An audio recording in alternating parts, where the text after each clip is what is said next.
Bismillahirrahmanirrahim. Assalamualaikum warahmatullahi wabarakatuh. Selamat malam, salam sejahtera untuk kita semua. Terima kasih teman-teman sudah hadir dalam acara Zoom meeting ini untuk melaksanakan yaitu tugas presentasi dari mata kuliah HAKI. Sebelumnya saya perkenalkan terlebih dahulu anggota atau kelompok dari kelompok kami. Yang pertama yaitu saya sendiri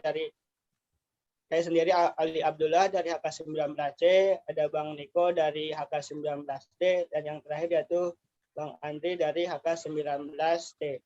Untuk selanjutnya, untuk mempersingkat waktu, kita langsung aja ke materi yang akan kita presentasikan. Baik. Judul ataupun tugas materi yaitu mengenal Undang-Undang Nomor 9 Tahun 2002 tentang Hak Cipta.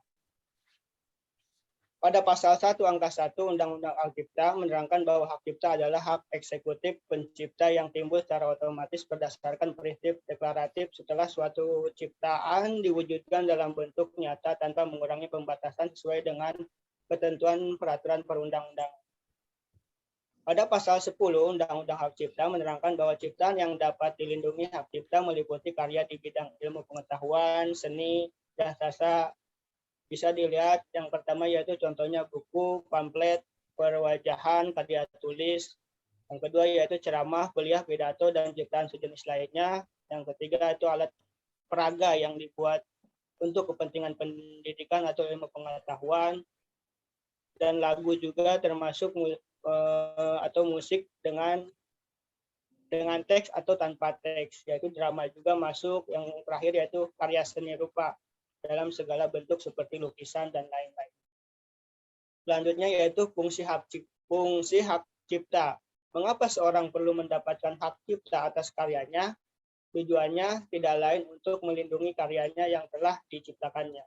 Selain itu, dengan adanya hak cipta, pencipta berhak atas hak eksklusif, yakni hak moral dan hak ekonomi. Selanjutnya yaitu slide yang akan dipaparkan oleh Bang Niko. Silakan, Bang. Baik, pasal 5 Undang-Undang Hak Cipta menerangkan bahwa hak normal merupakan hak yang melekat secara abadi pada diri pencipta untuk melakukan beberapa hal seperti 1. Tetap mencantumkan atau tidak mencantumkan namanya pada salinan sehubungan dengan pemakaian ciptanya untuk umum. 2. Menggunakan nama aliasnya atau samarannya. 3. Mengubah ciptaannya sesuai dengan kepatutan dalam masyarakat. 4. Mengubah judul dan anak judul ciptanya. Dan yang kelima, mempertahankan haknya dalam hal terjadi distoris ciptaan, mutilasi ciptaan, modifikasi ciptaan, atau hal yang bersifat merugikan kehormatan diri atau reputasinya. Pasal 8 Undang-Undang Hak Cipta. Selanjutnya, yang dimaksud dengan hak ekonomi sebagaimana diterangkan dalam pasal 8 Undang-Undang Hak Cipta merupakan hak eksklusif pencipta atau pemegang hak cipta untuk mendapatkan manfaat ekonomi atas ciptaannya. Manfaat ekonomi ini dapat berubah royalti dan ganti rugi dari adanya pelanggaran hak cipta. Pasal 9 Undang-Undang Hak Cipta menerangkan bahwa pemegang hak cipta berhak untuk memiliki hak ekonomi untuk melakukan 1. Penerbitan ciptaan, 2. Pengadaan ciptaan dalam segala bentuk, 3. Penerjemahan ciptaan, 4. Pengadaptasian, pengaransemenan atau pentransformasian ciptaan, 5. Pendistribusian ciptaan atau salinannya, 6. Petunjuk ciptaan, 7.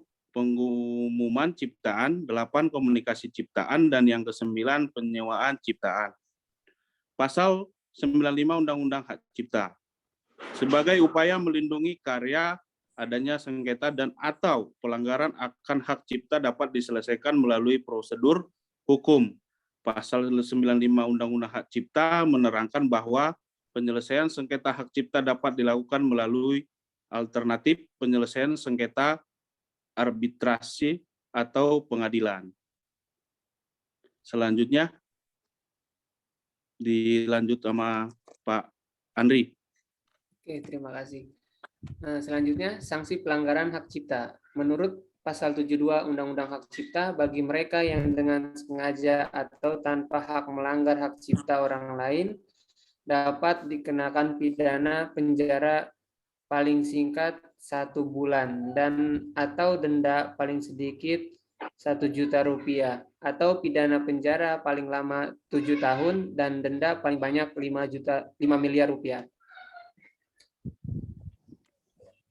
Menyiarkan, memamerkan, mengedarkan atau menjual ciptaan atau barang hasil pelanggaran hak cipta dipidana dengan pidana penjara maksimal 5 tahun dan atau denda maksimal 500 juta rupiah. 3. Memperbanyak penggunaan untuk kepentingan komersial suatu program komputer dipidana dengan pidana penjara paling lama 5 tahun dan atau denda paling banyak 500 juta rupiah. Selanjutnya, pendaftaran hak cipta. Perlindungan suatu ciptaan timbul secara otomatis sejak ciptaan itu diwujudkan dalam bentuk yang nyata. Pendaftaran ciptaan tidak merupakan suatu kewajiban untuk mendapatkan hak cipta. Namun demikian, pencipta maupun pemegang hak cipta yang mendaftarkan ciptaannya akan mendapat surat pendaftaran ciptaan yang dapat dijadikan sebagai alat bukti awal di pengadilan apabila timbul sengketa di kemudian hari terhadap ciptaan tersebut, ciptaan dapat didaftarkan ke kantor hak cipta, Direktorat Jenderal Hak Kekayaan Intelektual Departemen Hukum dan HAM. Selanjutnya selesai, terima kasih. Saya serahkan kepada Bang Ali. Baik, terima kasih kepada Bang Adit dan Bang Niko yang sudah memaparkan materinya. Dan demikian juga materi yang kelompok kami sudah presentasikan, mudah-mudahan bisa bermanfaat dan bisa menjadi wawasan bagi teman-teman sekalian semua. Mohon maaf apabila ada kekurangan, baik dari perkataan atau salah kata, mohon dimaklumi. Saya tutup. Wassalamualaikum warahmatullahi wabarakatuh. Selamat malam.